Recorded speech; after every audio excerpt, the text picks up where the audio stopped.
시청자 여러분, 오늘도 즐거운 하루 보내시기 바랍니다.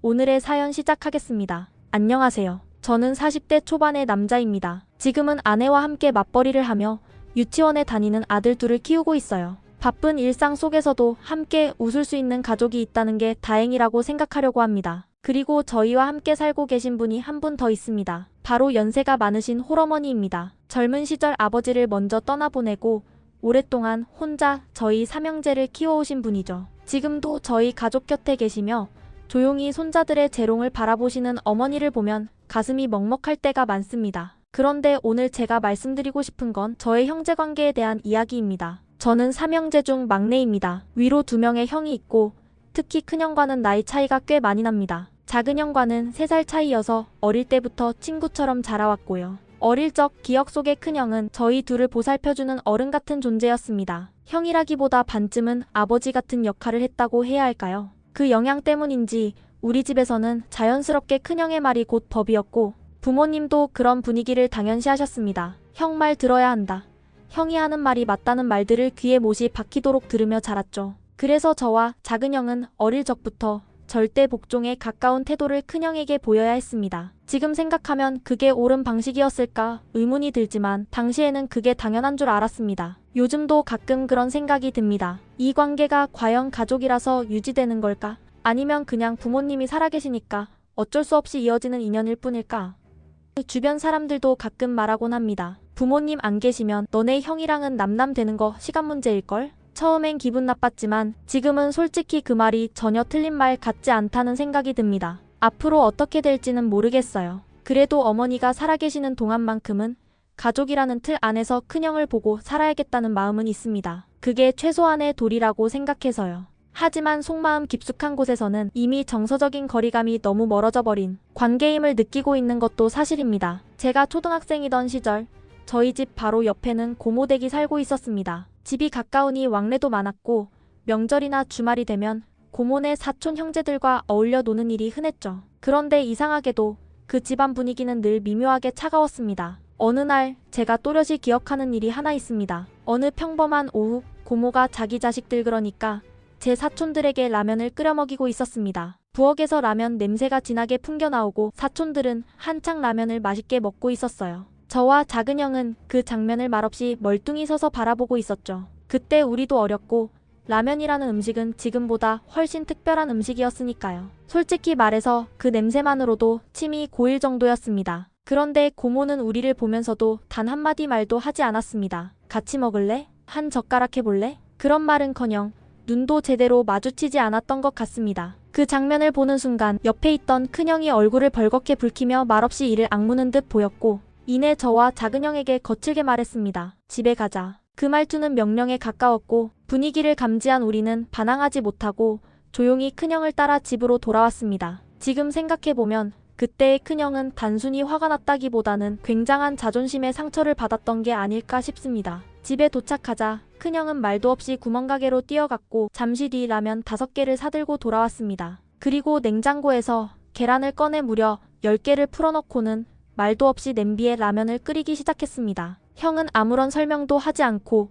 묵묵히 라면을 끓이더니 완성되자 우리에게 말했습니다. 다 먹어. 남기지 말고. 우리는 배가 고프기도 했지만 솔직히 형의 표정과 기세에 눌려 배가 불러도 꾸역꾸역 먹을 수밖에 없었습니다. 5봉지의 라면과 10개의 계란이 들어간 커다란 냄비는 어느새 저와 작은 형의 위장으로 사라졌고 형은 우리를 뚫어지게 바라보며 말없이 앉아 있었습니다. 그 눈빛은 어린 마음에도 뭔가 설명할 수 없는 감정이 담겨 있었어요. 분노, 수치, 보호, 그리고 형만의 방식의 사랑이 뒤섞인 듯한 감정이요. 그때는 이유도 모르고 그냥 먹었지만 지금도 가끔 작은 형과 그날 이야기를 하며 씁쓸한 웃음을 지를 때가 있습니다. 그때 형 진짜 많이 화났었지? 형한텐 자존심이 전부였나봐. 그때 형이 느꼈을 분노와 책임감 그리고 그걸 표현할 줄 몰랐던 서툰 마음까지 지금에야 조금 이해할 수 있게 된 것 같습니다. 그렇게 어린 시절 동생들을 위해주고 보호해주던 듯 했던 큰형은 결혼 후 완전히 다른 사람처럼 변했습니다.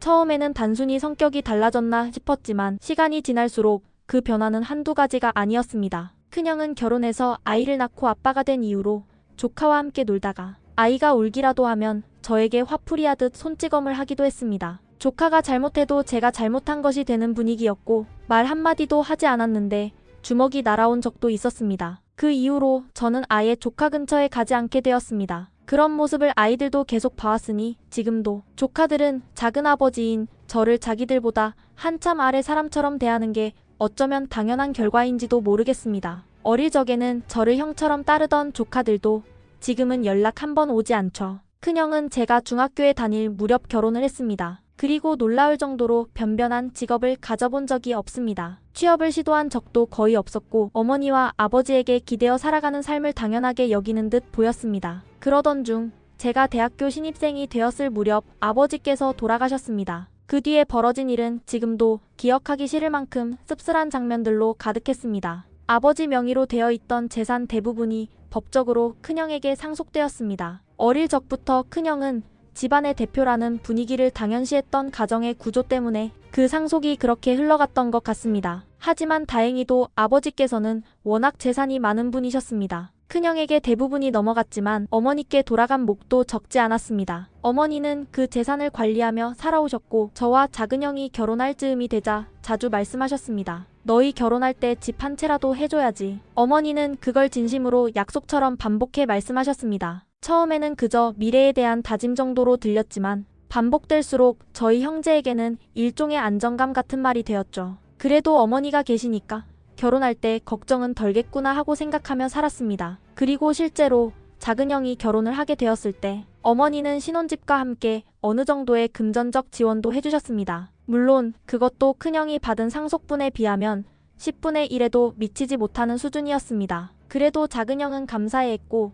무리 없이 가정을 꾸렸습니다. 이제 남은 건 저 하나뿐이었고 어머니께서는 유독 제게 자주 이제 남은 건 다 내 거다라고 강조하듯 말씀하셨습니다. 다른 형제들 앞에서도 그런 말을 하셨고 저는 처음엔 부담스러웠지만 점점 어머니가 이렇게까지 말씀하시는 데는 다 이유가 있겠지 하며 믿고 따르게 되었습니다. 하지만 인생이 언제나 그렇게 흘러가지만은 않더군요. 어릴 적 아버지는 저희 삼형제를 차에 태우고 종종 땅 구경이라는 이름의 드라이브를 시켜주시곤 했습니다. 목적지는 늘 비슷했습니다. 경기도 고양 파주 쪽의 들판과 산들. 그때 아버지는 차를 몰고 다니시다 적당한 곳에 차를 세우고는 창밖을 가리키며 말씀하시곤 했습니다. 저기 전봇대부터 보이지? 저 은행나무 큰 거 있는 데까지가 우리 논이다. 또 차를 조금 더 몰고 가다 정차하시곤 저 산도 우리 산이야. 저 언덕 아래서부터 말뚝 있는 데까지 그것도 다 우리 땅이다. 그렇게 아버지께서는 자신의 재산을 눈으로 확인시켜 주셨습니다. 솔직히 그때 저는 초등학생이었고 전봇대니 말뚝이니 하는 건 머릿속에 남지도 않았습니다. 그저 아버지 차 타고 어딘가를 달리는 드라이브가 마음속에는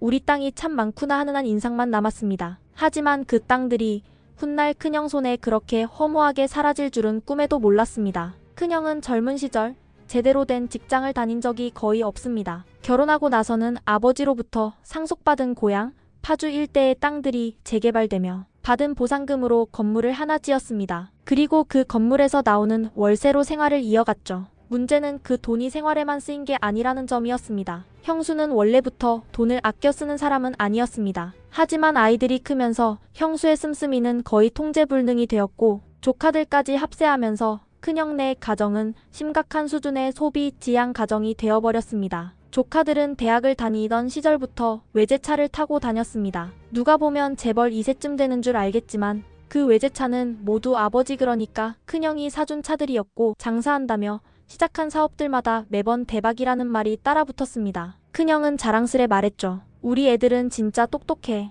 장사 하나 시작하면 그냥 대박이야. 하지만 그 대박은 이상하게도 길어야 23년, 짧으면 1년도 못 가 끝이 났고 그때마다 또다시 새로운 사업이 시작됐습니다. 무슨 식당, 무슨 카페, 무슨 온라인 쇼핑몰 하나같이 뭔가 근사해 보이긴 했지만 결국 남는 건 마이너스 통장과 카드값뿐이었습니다. 아버지께서 평생 부동산으로 모은 막대한 재산은 그렇게 눈 깜짝할 새처럼 흘러나갔습니다. 매해 땅을 사고 건물을 올리고 절세도 꼼꼼히 하시던 아버지가 보셨다면 뭐라고 하셨을까요? 처음 몇 년은 버텼겠지만 그렇게 텅텅 빠져나가는 재산은 결국 한계에 도달했습니다. 10년 전쯤에는 마지막 남은 건물마저 급매로 팔려고 했던 적이 있었습니다. 다행히 그때는 다른 땅을 처분해 그 빚을 간신히 막았고 건물 하나는 간신히 지켜낼 수 있었습니다. 그리고 지금 그렇게 대박 장사를 반복해온 조카들은 모두 제대로 된 직업 하나 없이 이 장사, 저 장사하며 가정의 빚을 떠안고 있습니다. 큰형 역시 더는 재산이 남지 않으니 이젠 그 건물 하나로 세 식구가 근근히 살아가고 있는 상황입니다.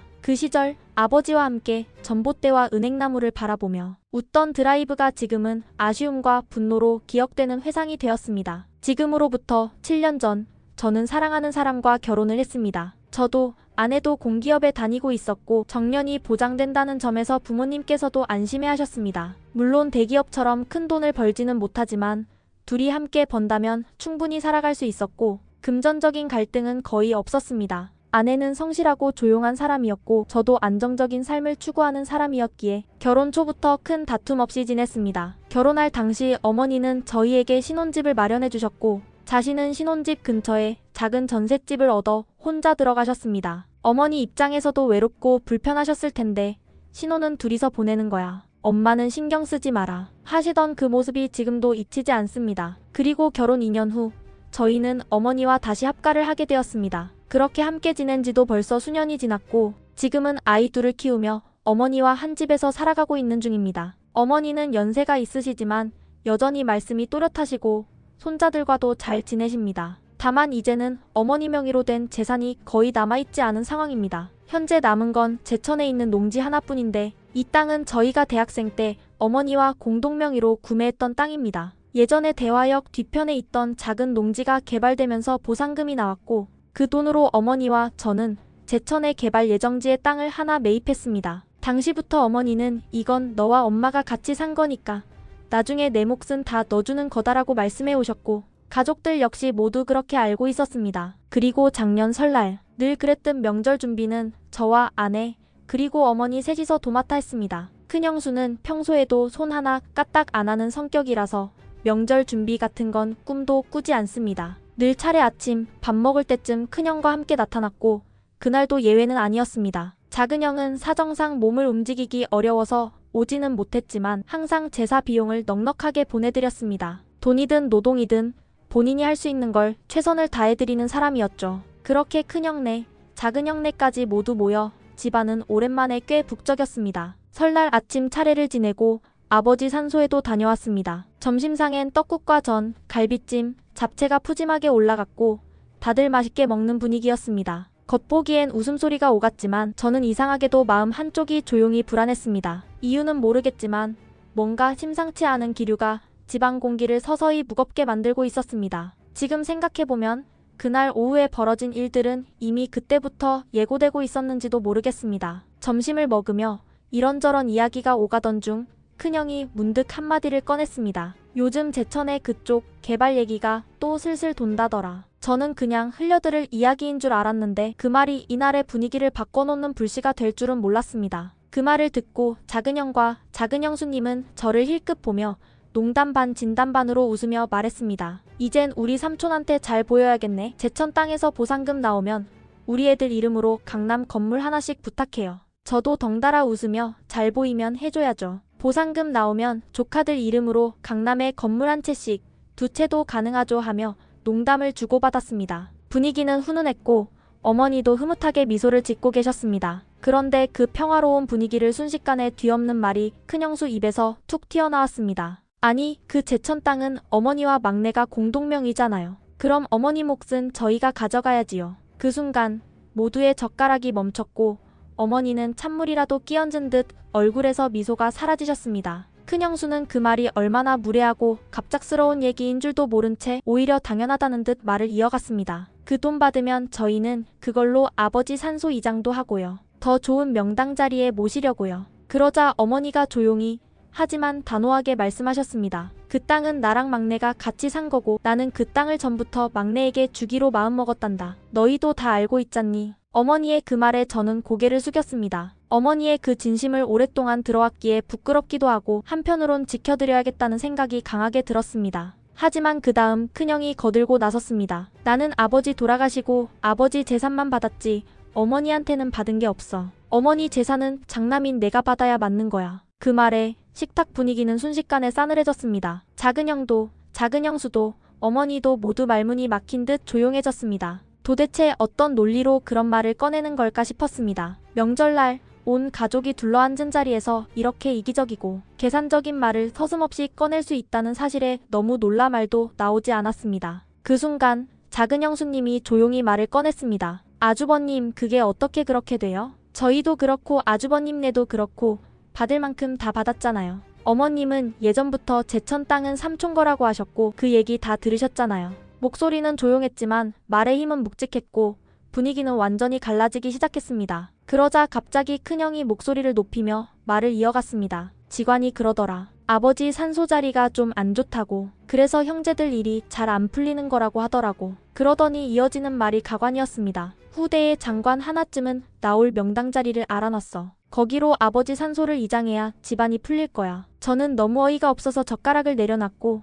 어머니와 작은 형네도 멍하니 큰형의 얼굴을 바라보기만 했습니다. 그리고 장남인 내가 어머니 재산을 받는 건 원래 당연한 거잖아. 아버지 재산은 이미 형이 받았고 이제 어머니 몫은 형이 물려받아서 우리 집안을 위해 쓰겠다는데 동생들이 철딱서니 없이 불만을 가지면 되겠냐? 그 말은 거의 주장이라기보다 명령에 가까웠고 큰형은 어머니에게까지 다그치듯 말했습니다. 내 말 틀려요, 어머니? 그 순간 어머니는 말없이 고개만 저으셨습니다. 얼굴엔 말로 표현하기 힘든 복잡한 표정이 담겨 있었습니다. 나도 말문이 막혔고 작은형 부부 역시 아무 말 없이 눈치만 보았습니다. 그때 저도 참지 못하고 조용히 말을 꺼냈습니다. 하지만 목소리는 단호했고 방 안은 순식간에 무거워졌습니다. 큰형, 명당으로 산소 이장하고 싶으면 형네 집에 있는 외제차부터 팔고 건물도 팔고 그 돈으로 하세요. 왜 내 몫을 가지고 그러시는데요? 큰형은 잠시 굳은 표정을 지었고 저는 말을 이었습니다. 부모님 재산 대부분 형이 가져갔잖아요.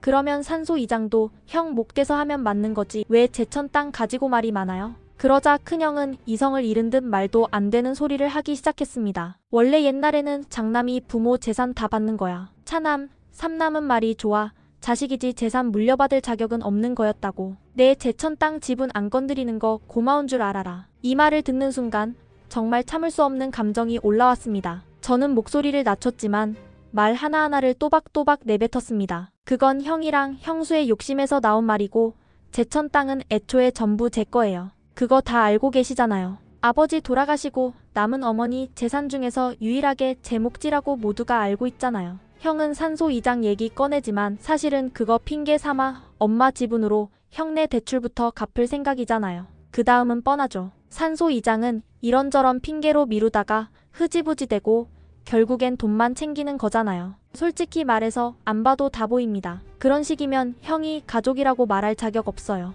방 안의 공기는 완전히 얼어붙었습니다. 큰형은 입술을 꾹 다문 채 눈을 부라렸고 큰형수는 헛웃음을 지으며 고개를 저었습니다. 어머니는 한참을 침묵하다 잔을 한 모금 드시곤 고개를 돌리셨습니다. 그 순간 이 가족이 더 이상 한 식구로 묶일 수 있을까 하는 생각이 제 마음 깊은 곳에서 처음으로 뚜렷하게 올라왔습니다. 제 말이 끝나기가 무섭게 큰형은 얼굴이 벌겋게 달아오르며 저를 향해 입에 담기도 힘든 쌍욕을 퍼붓기 시작했습니다. 막내라고 오냐오냐 해줬더니 이제 배는 게 없냐? 어딜 감히 형한테 그따위로 말해? 순간 집안이 무너질 것 같은 고성이 거실을 가득 채웠습니다. 숨을 고르며 저는 다시 맞받아쳤습니다. 큰형, 진짜 명당이라는 게 제천 땅 엄마 지분으로 살 수 있는 줄 아세요? 그런 자리는 형 집이고 건물이고 다 팔아도 모자랄걸요? 그나마 그걸 다 판다 해도 명당은커녕 형네 빚 갚고 남을 돈이 몇 억이나 되겠네요. 그런 상황에서 아버지 산소를 옮기고 후대를 생각한다고요? 나도 이제 40 넘었어요. 내가 아직도 호구처럼 보여요? 큰형은 장남이 집안을 위해서 하는 일인데 동생이 딴지를 건다며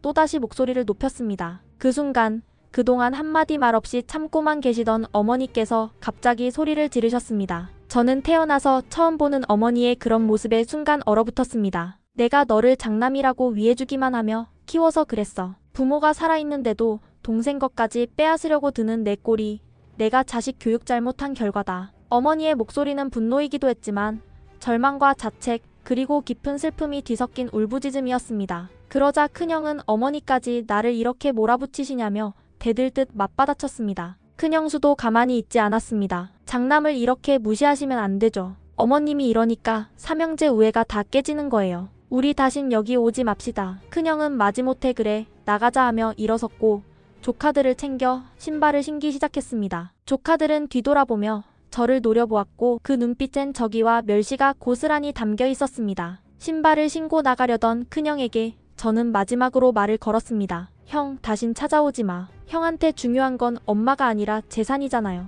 앞으로 엄마는 내가 모실 테니까 신경 끄세요. 그리고 원주 땅은요, 말아먹을 생각 없어요. 우리 자식들한테 물려주려고 차곡차곡 준비하는 거예요. 부모님이 아끼고 참고 모은 돈을 받아서 허투루 쓴 형네처럼 되진 않을 겁니다. 형은 집안을 위해 뭐를 하겠다는 생각 말고 지금 가진 거라도 지킬 궁리부터 하세요. 진짜 형이 걱정해야 할 건 후대 장관이 아니라 자기 집안이 길거리에 나앉지 않게 하는 겁니다. 그 말에 큰 조카가 순간 저를 향해 달려들려 했습니다. 눈이 뒤집힌 것처럼 보였고 주먹을 꽉 쥐고 있었습니다. 그런데 저는 가만히 서 있었습니다. 어릴 적 이만기 주니어 세대로 씨름부 활동을 했던 터라 싸움 하나쯤은 자신 있었습니다. 몸싸움이 벌어진다면 얼마든지 본때를 보여줄 준비가 되어 있었고 벌금형쯤이야 각오하고 있었습니다. 내가 얼마나 무서운 사람인지 한번 느껴봐라 싶은 마음도 솔직히 있었습니다. 하지만 큰형이 그 순간 조카를 붙잡고 세게 끌어당기며 말없이 끌고 나갔습니다. 현관문이 쾅 소리를 내며 닫히고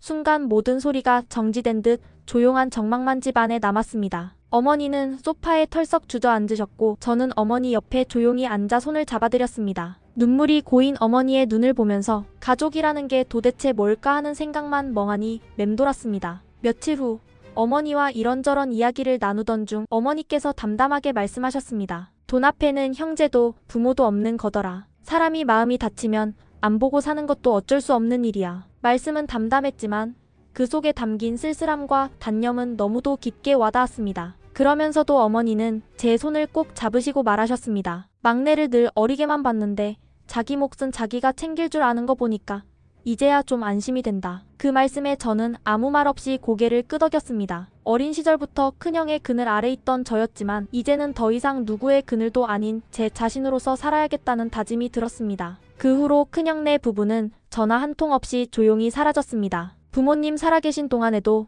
그토록 재산에만 집착하며 노모에게 안부 인사 하나 없는 사람이 무슨 집안을 위한다며 산소를 이장하겠다고 했는지 생각할수록 헛웃음이 나올 뿐입니다. 산소 이장은 그저 핑계였을 뿐이었겠죠. 결국은 동생 돈을 슬쩍 가져가고 싶었던 속셈 아니었을까요? 이 글을 읽는 분들 중에도 혹시나 같은 경험을 하신 분이 있다면 다들 고개를 끄덕이실 겁니다. 돈 앞에서 사람의 민낯은 정말 무서울 만큼 적나라하게 드러나는 법이니까요. 사실 이 글에 구체적인 지역 이름까지 적혀 있어서 큰형네 가족이 이 글을 보면 단번에 알아볼 것도 알고 있습니다. 그들이 이 글을 보고 나서 반성이라도 할 거라 생각하지는 않습니다. 오히려 열이나 더 받으라고요. 그 열기로라도 자기 지난 행동들이 얼마나 뻔뻔했는지 되짚어보면 다행이죠. 어쩌면 그게 제가 줄 수 있는 가장 값싼 복수일지도 모르겠습니다. 가끔은 이런 생각도 듭니다. 큰형이 나한테 좀만 잘했더라면 어땠을까? 부모 재산을 말아먹고도 인간적인 정이라도 있었으면 조카들이나 큰형네 식구들이 정말 어려운 순간이 왔을 때 제가 어느 정도는 도와줬을 수도 있었겠죠. 하지만 지금은 그럴 마음이 털끝만큼도 남아있지 않습니다. 도리어 잘 끊었다는 생각이 드는 걸 보면 저도 이제 나이 먹으면서 속물적인 면이 생겨나는 것 같기도 하고요. 그래도 뭐 이게 세상을 살아가는 방식이라면 저도 그 룰 안에서 살아가야겠죠.